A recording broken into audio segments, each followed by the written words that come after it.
Bien-aimés dans le Seigneur, nous voici de retour sur notre thème, notre capsule 30, qui consiste évidemment brise, dont le thème est brise, la racine principale de tes malheurs. Et la question peut-être que je te pose, quelle est la racine principale de tes malheurs? As-tu déjà pensé, as-tu déjà étudié, as-tu déjà pris le temps vraiment de t'asseoir pour vérifier la racine principale de tes malheurs? Et nous allons voir dans beaucoup de domaines, comment ça peut avoir, tout ce que tu fais a des conséquences sur 4 générations. Tout ce que tu fais a des conséquences sur 4 générations, en bien ou en mal. Tu as des conséquences sur 4 générations. C'est pour cela que tu dois faire attention. La parole de Dieu dit dans Galates 6, verset 7, ne vous y trompez pas, hein, on ne se moque pas de Dieu. Tout ce que l'homme aura sémé, il le récoltera. Tout ce que l'homme aura sémé, il le récoltera. La sémence dont il est question ici, nous sémons par la parole, nous sémons par les actes. C'est vraiment des sémences. Nous sémons aussi vraiment par la reproduction, la procréation. C'est toujours des sémences. Et dans le livre de Genèse, voici ce qui est écrit. La parole de Dieu dit ceci dans le livre de Genèse à propos de la sémence. Voici, la parole de Dieu dit que alors chaque chose, voilà, au verset 11, que la terre produise la verdure et l'herbe produisant la sémence des arbres et tout le reste, et leur sémence sur la terre. Et puis voilà, il en est question de sémences. Et puis finalement, on continue et la parole de Dieu dit au verset 21, Dieu cria et tout, et puis finalement il dit, et chacun produise en abondance selon leur espèce. Selon leur espèce. Que la terre produise des animaux vivants selon leur espèce. Et ça revient tout le temps comme ça, selon leur espèce. Et donc, voilà, la sémence est toujours selon leur espèce. Donc, si, et comprenons bien quand nous parlons de l'espèce, nous ne parlons pas du genre là, nous parlons de l'espèce. Donc, si vraiment la sémence qui est en toi est porteur de malédiction, alors ça sera selon ton espèce. C'est-à-dire que tes enfants vont recevoir une sémence porteur de malédiction. Tes petits-enfants, je vous donne juste un exemple. On prend A. A donne B. Alors B va avoir A et lui-même B en lui. Mais il aura toujours l'espèce de A en lui. Donc si les A était porteur de malédiction, donc parce que B est issu de A, il sera AB et il sera aussi porteur de la sémence de A, de la malédiction. Si B maintenant donne naissance à C, donc C en fait sera ABC. Pourquoi? Parce que C aura la sémence de B et il aura aussi la sémence de A. Parce que B est issu de A et que lui C est issu de B. Comprenez-moi bien. Et maintenant, la 4e génération, si D maintenant est issu de C, alors qu'est-ce qu'il aura? Il aura la sémence de A, B, C. Donc il sera A, B, C, D. Voyez-vous? Pourquoi D aura la sémence de C? Il aura, parce que C est issu de B, donc il aura aussi la sémence de B, et parce qu'il est issu de A, il aura aussi la sémence de A. Donc la malédiction va traverser à travers l'espèce, jusqu'à la 4e génération, voyez-vous. C'est pour cela, vous voyez, quand nous prions, Dieu, j'aime ça. Abraham pose la question à Dieu dans les livres d'Exode et il lui demande, tu m'envoies, nous sommes dans Exode 3, tu m'envoies vers ce peuple-là, mais quand ils vont me demander qui t'a envoyé, quel est son nom, ce Dieu qui t'a envoyé, qu'est-ce que je leur dirai? Et Dieu lui dit, tu vas leur dire, je suis, je suis. Et après, il dit encore, tu leur diras le Dieu, écoutez bien, d'Abraham, d'Isaac et de Jacob. Le Dieu d'Abraham, d'Isaac et de Jacob. À partir de Jacob, on va parler maintenant du peuple d'Israël. Le Dieu Abraham, le peuple d'Israël a le sang de Jacob, qui est C, le peuple d'Israël a le sang d'Isaac qui est B, le peuple d'Israël a le sang d'Abraham qui est A. C'est pour cela qu'ils ont dit, nous avons pour père Abraham. C'est pour cela, selon leur espèce. Parce qu'ils peuvent s'identifier à Abraham. C'est générationnel. La malédiction peut être générationnelle, mais la bénédiction aussi peut être générationnelle. Voilà pourquoi, chers frères et sœurs, je vous dis, faites attention. Tout ce que nous sémons, en parole, en acte, en procréation, en alliance, peut avoir des conséquences sur plusieurs générations. Faites attention, parce que chaque sémence se reproduit selon son espèce. Si dans ta sémence, il y a l'espèce de malédiction, tu vas la voir à travers toutes les générations qui vont hériter de toi.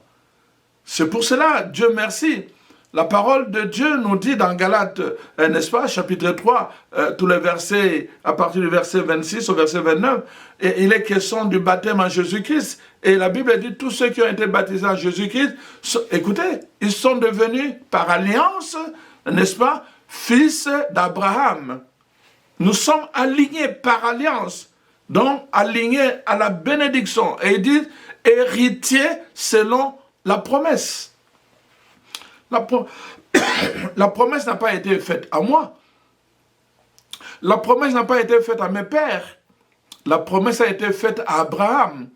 Pour que je puisse hériter de cette promesse qui a été faite à Abraham, donc de jouir de la bénédiction. Par toi, je bénirai toutes les familles de la terre. Il faut que je m'aligne à travers la postérité d'Abraham qui est Jésus-Christ. Voyez-vous? Comme un enfant adoptif qui reçoit le même droit qu'un enfant naturel. Mais parce qu'il a été adopté, il a pris le nom. Il a pris le nom. Il a pris le droit de parents qui l'ont adopté. Voyez-vous? Et la parole de Dieu nous dit justement, selon l'espèce, nous changeons d'espèce, nous entrons dans l'espèce de bénédiction, alors qu'avant nous étions sous le signe de la malédiction. Voilà pourquoi c'est important la parole de Dieu, chers frères et sœurs. La malédiction peut poursuivre de génération en génération si nous ne prenons pas la décision et nous ne changeons pas de position comme l'a fait Ruth. Nous pouvons être malheureux. Toute notre vie, nous pouvons subir les malheurs de nos parents et nous pouvons à notre tour créer des malheurs à nos enfants et à nos petits-enfants.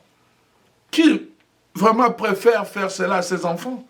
Personne. Alors, la première chose donc, je vous ai dit, nous devons savoir ce principe fondamental. Galates 6, verset 7, ce que l'homme aura sémé, il va le récolter. Et la sémence est selon son espèce. Pose-toi la question, quel type de sémence dont tu as hérité de tes parents? Quel type de sémence que tu as hérité jusqu'au niveau A? Si tu es au niveau D, quel type de sémence tu as hérité au niveau de tes parents, de tes grands-parents et de tes arrière-grands-parents? Va chercher et tu vas voir parfois il y a des choses à ton niveau. Ça peut être la colère, colérique, ça peut être même l'alcool, alcoolique, ça peut même être vraiment l'esprit de suicide, mais qui va jusqu'à loin. Donc fais attention, si tu ne prends pas à cœur ces affaires-là, ça peut même être l'esprit de divination. Dans tes arrière-parents ont pratiqué ces choses-là, tu ne t'en es pas rendu compte, ou même tu as participé à ça. Et alors ça vient à toi, et si tu ne fais pas attention, tu ne brises pas le lien. Ça va aller à tes enfants et à tes petits-enfants, et ça va continuer encore jusqu'à la 4e génération. Voyez-vous, chers frères et sœurs, chaque génération peut reproduire la sémence jusqu'à la 4e génération. Voilà pourquoi nous devons faire attention à ce que nous faisons. Donc, premièrement, tout ce que tu sèmes au niveau de la parole, au niveau de l'action, mais aussi au niveau de la procréation. Fais attention. Ça implique les enfants, ça implique aussi les alliances, le mariage. Et je vais revenir là-dessus parce que c'est très important. La deuxième chose que je vais t'expliquer pour comprendre un peu le sens de ce que nous allons voir, c'est vraiment le principe, la loi que j'appelle l'interaction. La loi de l'interaction, ça dit que le monde visible et le monde invisible sont en interaction. Que tu sois conscient ou pas, que tu le veuilles ou pas, que tu acceptes ou pas, ça ne change absolument rien à cette loi-là.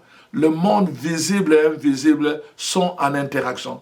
C'est pour cela que quelqu'un peut se servir du monde invisible pour venir t'attaquer dans le monde visible.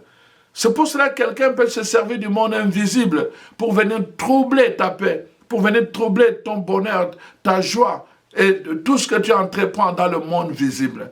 Parce qu'il y a une interaction. Il y a une interaction. Quelqu'un peut se servir du monde démoniaque, du monde diabolique, du monde occulte pour te troubler dans le monde réel. Il y a une interaction. Tu dois en être conscient. Cette interaction, c'est pour cela qu'à distance, quelqu'un peut agir sur toi. Parce qu'il y a une interaction. Plusieurs personnes, ils ont changé de pays. Ils ont changé de pays. Ils ont changé de position. Pourtant, ils souffrent toujours de malheurs. Pourquoi? Parce qu'ils ont oublié ce principe de l'interaction. Il y a une interaction qui peut se faire même à distance, quelqu'un peut continuer à faire. Mais comme je vous dis tout le temps, souvent ils ont besoin d'un support matériel pour interagir sur ta vie ou sur la vie de tes enfants.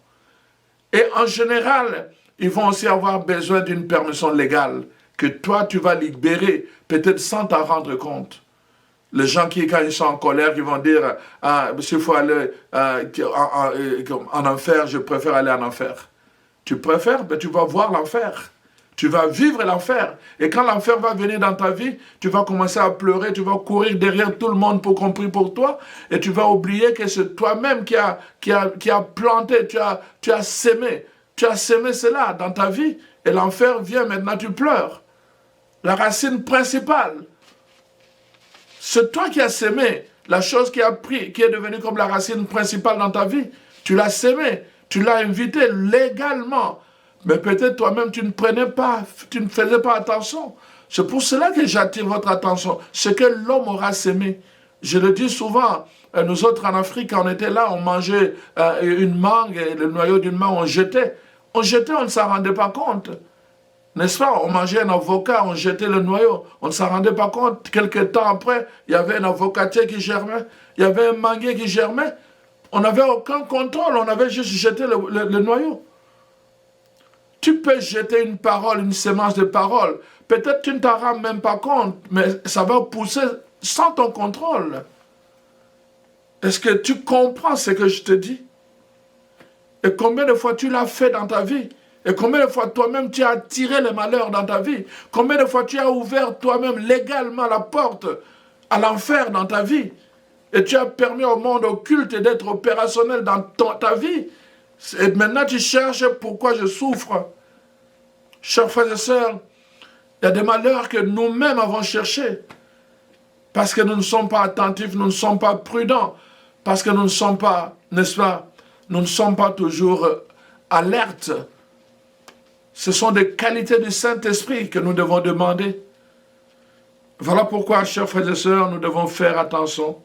Nous devons faire attention à tout ce que nous, n'est-ce pas, nous sémons, la sémence. La sémence, c'est la sémence qu'on jette et après, on va dire, quand un homme a connu une femme, voilà, il a jeté la sémence et puis après on dit, et comment la femme a conçu. Mais selon l'espèce de la sémence que l'homme a jetée. Et un homme qui entre en relation avec une femme et quand la femme conçoit, ne donnera jamais une vache. Ça doit être selon l'espèce. Ça va être selon l'espèce. Alors imagine-toi, quand tu jettes la sémence sur la terre qui est ta famille, qu'est-ce que tu penses qui va arriver si la sémence est la sémence de malédiction? Si la sémence de ta parole est l'enfer, ça va venir selon son espèce et ça sera l'enfer. Soyons sérieux, chers frères et sœurs. Soyons alertes, chers frères et sœurs. Ne jouons pas avec la parole. Parce que le pouvoir de la vie et de la mort sont au service de la parole. Il y a un pouvoir avec notre parole. Nous pouvons attirer la vie, nous pouvons aussi attirer la mort. Nous pouvons attirer la bénédiction, nous pouvons aussi attirer la malédiction avec la sémence de la parole. Qu'est-ce que tu dis de toi quand tu parles de toi? Je ne suis bon à rien. Qu'est-ce que tu dis de tes enfants quand tu parles de tes enfants? Quelle est la sémence de la parole qui sort de ta bouche? Oh, il vaut rien. Il n'est bon à rien. Cet enfant, je ne sais pas qu'est-ce que je veux faire avec. Je ne sais même pas pourquoi je l'ai eu. Et tu commences à parler comme ça, tu jettes une sémence qui donne un droit légal au monde invisible, au monde occulte, de dire, bon, voilà, lui-même méprise son enfant, nous allons frapper. Je n'ai jamais... Mais tu es bête, toi. Je n'ai jamais... Tu es bête, vraiment, tu es bête. Ah, il est bête, bon, ok. Mais qu'est-ce qu'on peut vouloir d'une bête? Une bête, on peut le tuer comme on veut, ça n'a aucun prix. Donc, nous jetons la sémence tous les jours de notre vie. Le matin, à midi, le soir, nous sommes toujours en train de jeter la sémence. Et cette sémence provoque la conception. Et la conception finit par la naissance. Et quelque chose va naître dans notre vie. Quelque chose va naître dans ta vie à cause des sémences que tu jettes tous les jours. Fais attention à la qualité des semences qui sortent de ta bouche. Fais attention à la qualité des semences qui sortent de tes mains, de tes actions. Fais attention à la qualité des semences qui sortent n'est-ce pas, de toi comme humain dans ta procréation. Fais attention, chers frères et sœurs. Voilà pourquoi, vraiment, je voulais attirer votre attention là-dessus. Et en même temps aussi... Vraiment, je veux que vraiment nous sachions qu'à cause de cela, c'est important que nos pensées soient bien nourries. Quand nos pensées ne sont pas bien nourries, c'est sûr que ça va entraîner beaucoup de choses. Pourquoi il y a tant de problèmes? Parce que souvent, la pensée n'est pas bien nourrie. Quand on nourrit la pensée par la peur, c'est sûr qu'on va commencer à réagir sans contrôle. Plusieurs personnes sont nourries par la peur. Nous disons dans le psaume 91, le Seigneur est mon refuge, je n'aurai rien à craindre. Même si l'entend 1000 à mes côtés ou 10 000 à ma droite, je serai hors d'atteinte. Pourquoi? Parce que même contre la contagion en plein midi, la peste qui rôde au grand jour, je n'ai rien à craindre. Je ne suis pas les autres. Je suis moi. Je suis fils de Dieu du Très-Haut. Je me mets sous son abri. Pourquoi je dois nourrir ma vie, mes pensées de peur? Parce que j'ai vu les autres échouer, parce que j'ai vu les autres sont allés au rendez-vous. Ça n'a pas marché, alors moi aussi je dis, ah je ne sais pas, j'ai peur, ah je pense que je vais échouer. Je pense que je vais échouer. Ma pensée, la sémence de ma pensée, c'est l'échec. Qu'est-ce que tu penses que tu es en train de s'aimer? Tu es en train de s'aimer l'échec. Tu vas échouer. Je te l'ai dit, tu vas échouer. Quand tu penses échec, tu vas échouer. Parce que nous sommes une énergie. Et la pensée est une énergie. Tu attires exactement, comme la loi de l'aimantation. Tu attires exactement, la Bible dit dans Job 3, 25, ce que tu crains, ce dont tu as peur, tu vas l'attirer. Tu attires exactement. Dans ta peur, tu veux repousser, mais dans la loi spirituelle, tu attires exactement ce dont tu as peur. Tu vois, mon frère, ma soeur, la racine principale de tes malheurs. Tu dois prendre conscience de cela, sinon tu vas être là en train d'accuser Dieu. Tu vas être là en train de penser que Dieu est contre toi. Tu vas être là en train de penser que, mais pourquoi seulement moi? Comment je vais dire, une ondée appelle une autre, le malheur passe sur moi, un autre malheur passe encore, le deuxième n'a pas encore fini, un troisième malheur passe, mais pense un peu. Est-ce que ça vient de Dieu ou bien c'est toi qui l'as sémé et que ça a conçu et que ça a pris naissance dans ta vie? Parce que tu dois te repentir, tu dois demander pardon quand tu as fait cela et ensuite tu dois renoncer quand tu l'as fait. Mais si tu ne te repens pas, si tu ne brises pas cette racine principale, c'est sûr qu'elle va rester vivante. Tu peux couper, mais si elle n'est pas brisée, elle peut germer de nouveau. Voilà pourquoi cet enseignement est très important pour les enfants de Dieu, chers frères et sœurs. Nous sommes dans les temps de la fin. Si vous ne prenez pas à cœur ces enseignements, vous serez surpris à certains moments où parfois on ne sait jamais. Mais bientôt même on dit, il nous sera même difficile de continuer à prêcher. Il nous sera difficile de pratiquer notre foi. Nous venons d'en faire un peu une expérience, mais vous allez voir. Alors, profitez en ce moment vraiment, soyez affermis dans la pensée de Dieu, dans la parole de Dieu. Parce que si nous ne sommes pas affermis dans la parole de Dieu, alors quand ce moment va arriver, nous serons malheureux. Nous n'allons pas comprendre pourquoi ces choses nous arrivent. Alors donc, voilà pourquoi, chers frères et sœurs, c'est important que nous puissions prendre conscience. Je vous ai dit, quelle est la racine principale de votre malheur? C'est la question principale que vous devez vous poser. Quelle est la racine principale de votre malheur? Vous devez trouver quelle est la cause. Connaissez-vous la cause vraiment? La racine principale de ce malheur consécutif, qui est répétitif, qui a sévi dans la vie de vos parents, vos arrière-parents, et qui revient en vous. Vos parents ont fait du commerce, et ils ont échoué toujours. Vous avez essayé vous-même, vous échouez. Dans le mariage, ça ne marche jamais. Personne dans votre famille ne s'est marié. Il y a des choses comme ça, vous devez voir et comprendre que ce n'est pas normal. Il y a quelque chose. Pourquoi cela?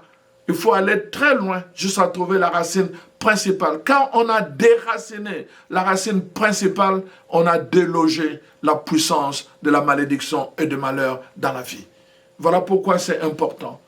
Je rappelle encore, comme je l'ai dit, tout malheur n'est pas, toute souffrance, tout malheur ne signifie pas que vraiment, comment je vais dire, il y a une malédiction chez nous. Non, parce que Dieu aussi, je vous ai dit, il y a des épreuves qui sont voulues par Dieu, n'est-ce pas, afin de nous émonder, afin de nous ramener à lui. Dieu veut nous émonder pour que nous soyons utiles dans ses mains et il peut permettre des souffrances. Nous savons, il y a des gens qui ont souffert. Rappelez-vous l'histoire de l'aveugle de naissance. Quand on l'a amené à Jésus, qu'est-ce que les apôtres ont posé comme question à Jésus? Ils ont dit, Seigneur, quelle est la cause, la racine principale de cet aveuglement? Quelle est la racine principale de son malheur? Voyez-vous la question que les apôtres posent? Ils savaient que le malheur venait parce qu'il y avait une cause principale. Et il pose cette question à Jésus. Pourquoi? Qui a péché? Ses parents? Ses arrière-parents? Pour que lui soit comme ça, qui a péché? Ils auraient pu dire, est-ce que lui l'aveugle a péché? Mais il est né aveugle. Il est né aveugle, donc ça ne peut pas être lui. Il paie la conséquence d'autres générations. Et Jésus dit ceci, non, cet aveuglement-là, c'est simplement pour que je puisse manifester la gloire de Dieu. Ce n'était pas une souffrance pour générationnelle, c'était juste pour manifester la gloire de Dieu. Voyez-vous? Jésus lui-même, dans Isaïe 53, la parole de Dieu nous dit que quand il portait nos souffrances, quand il a été humilié et tout le reste, les gens, on avait pensé qu'il était puni. Alors que, en fait, en réalité, c'est nos souffrances qu'il portait. Il a pris notre place. Les châtiments qui pesaient sur nous, il l'a assumé. Et maintenant, par ces meurtrissures, nous sommes rachetés, nous sommes guéris. Voyez-vous? Du point de vue du regard des hommes, on pensait qu'il était puni, il était châtié. Il n'y avait pas de cause, de racine principale pour ce malheur. Le malheur, ce qu'il a subi, c'était le péché de l'humanité. Il venait racheter le péché de l'humanité et son chemin de rachat devait passer par cette souffrance-là. Voyez-vous, chers frères et sœurs? Donc, je suis en train de vous montrer, il peut y avoir des souffrances à travers lesquelles Dieu veut manifester sa gloire. Quelqu'un qui était vraiment dans le péché et qui revient, et qui se convertit, qui donne son témoignage. Et on va voir, j'ai vu une fois à la télévision un homme qui était manchot, qui n'avait pas de main, qui n'avait pas de pied, mais cet homme avec une grande joie, qui fait des sports, qui fait des choses terribles, avec une grande joie, et qui chante quand il commence à chanter, il prêche même. Il prêche même plus que les gens qui ont les mains, qui ont les pieds et qui sont là tout le temps à l'église et qui n'ont jamais prêché Dieu. Cet homme-là avec cet handicap, quand il va j'ai vu partout, les stades étaient remplis. la gloire de Dieu à travers son handicap.